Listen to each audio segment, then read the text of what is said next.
My name is Frank Starkweather, and my grandfather was named Frank Starkweather, and he lived in Saginaw, and he was the head electrical engineer for the Pere Marquette Railroad. The headquarters for the entire Pere Marquette system was based in Saginaw at the Potter Street Station, an old Victorian structure which still stands there on Washington Avenue on the north side of Saginaw. As the head electrical engineer, he was in charge of all the electrical systems in the depots, all of the switching systems, all the telecommunications for the entire railroad, and also for the car ferries which they operated. I was a kid, it would have been about 1954, 1955, when the last of the steam engines came down. My grandfather used to tell me that if they had the metals back then that they have today, they would have used steam a lot longer. But the problem with steam is that once you use the steam one time, you use the water to make the steam, you threw it to the outside atmosphere, and the problem was you ran out of water. So you could only go about 200 miles, and you had to stop and get water. You had enough fuel, you could go 8 hours, but you always ran out of water. The other problem was the maintenance on those big locomotives was horrendous. And I've heard numbers like 8 hours of maintenance for every hour that it ran on the rails. And so they were incredibly expensive things to maintain. But most of them had slip bearings or babbitt bearings. They didn't have roller bearings. So if you put roller bearings in them now, and with the metals that you have now, and the water recovery system now, there's a lot of reason why you could still use steam.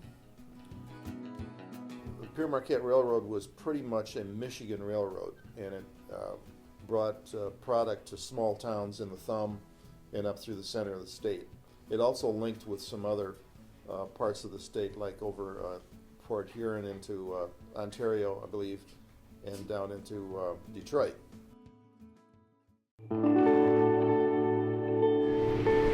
I recall my first experience touring through this building when the foundation was thinking about buying it, and no exaggeration, we were trudging ankle deep through the carcasses of birds and other creatures that had come to live in this building. It was really an incredibly awful state, and if you had seen it then you would know what a miracle it really is that we're standing here today in this fabulous piece of architecture.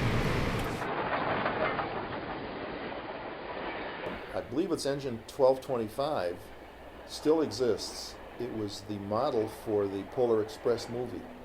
That Pere Marquette Berkshire engine pretty much lives in Durant.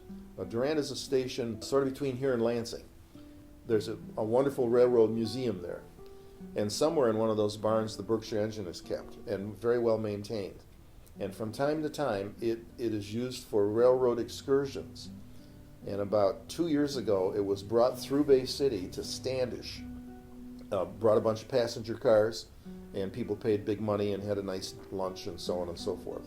I was laying in bed about 2 o'clock in the morning when I heard the steam whistle go through the west side of Bay City. I knew exactly what I was hearing because the steam engine is such an unusual sound when it blows its whistle. It's nothing like a diesel.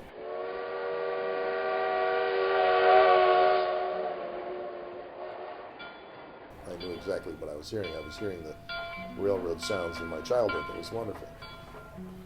So when you see the Polar Express movie, realize that you're looking at a Pere Marquette engine. This was not the only train station around. In fact, I think at that time in Bay City there were 3 or 4 active train stations, and it was a primary means of transportation for a great number of people, so I think its influence was far-reaching. It was really important socially and economically for people. Since we've moved into the building last June, we have heard from a tremendous number of people who will stop in when they've heard it's open again and will tell us stories about how they used to leave from here on a bus, even when it was a bus station, to go visit a grandparent in Detroit, or they dropped somebody off to take the train to go to war, or pick them up when they came back from war. There are hundreds of stories about people using the train and or the bus station, because it was a bus station afterwards. So it was a lifeline for people who lived around here.